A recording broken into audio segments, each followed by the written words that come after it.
Football স্টেডিয়ামের হাজারো দর্শকের কান ফাটানো চিৎকার আর উন্মাদনের মাঝে গ্যালারিতে সুটটাই পরা এই লোকটা পুরো 90 মিনিট ঠিক এভাবেই এক হাত উঁচিয়ে মূর্তির মতো দাঁড়িয়ে থাকেন। কোনো নড়াচড়া নেই, কোনো আওয়াজ নেই।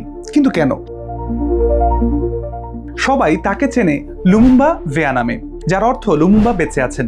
ইনি আসলে কোনো সাধারণ ফুটবল ফ্যান নন। তার এই অদ্ভুত নীরবতা আর দাঁড়ানোর ভঙ্গিটি মূলত কঙ্গোর স্বাধীনতা সংগ্রামের মহানায়ক প্যাট্রিস লুমুম্বার একটি বিখ্যাত মূর্তির প্রতিকৃতি। 1960 সালে কঙ্গোকে স্বাধীন করার ঠিক 1 বছরের মাথায় সাম্রাজ্যবাদীদের নির্মম ষড়যন্ত্রের শিকার হন লুমুম্বা। তাকে ফায়ারিং স্কোয়াডে গুলি করে হত্যা করা হয়। শুধু তাই নয়, তার স্মৃতি চিরতরে মুছে ফেলতে দেহটি টুকরো টুকরো করে সালফিউরিক অ্যাসিড দিয়ে গলিয়ে দেওয়া হয়েছিল।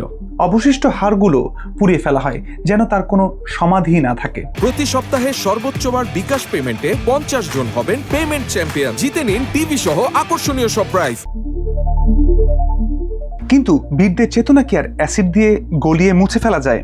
লুমুম্বার সেই হারানো স্বপ্নকে বিশ্বমঞ্চে মনে করিয়ে দিতেই 2010 সাল থেকে কঙ্গোর প্রতিটি ম্যাচে গ্যালারিতে হাজির হন এই ব্যক্তি। আজ বিশ্ব ফুটবলের বড় আসরগুলোয় টেলিভিশন ক্যামেরা তাকেই খুঁজে নেয়। তিনি বুঝিয়ে দিয়েছেন প্রতিবাদের ভাষা সবসময় উচ্চকণ্ঠে হতে হয় না, নীরবতাও কখনো কখনো সবচেয়ে শক্তিশালী বার্তা।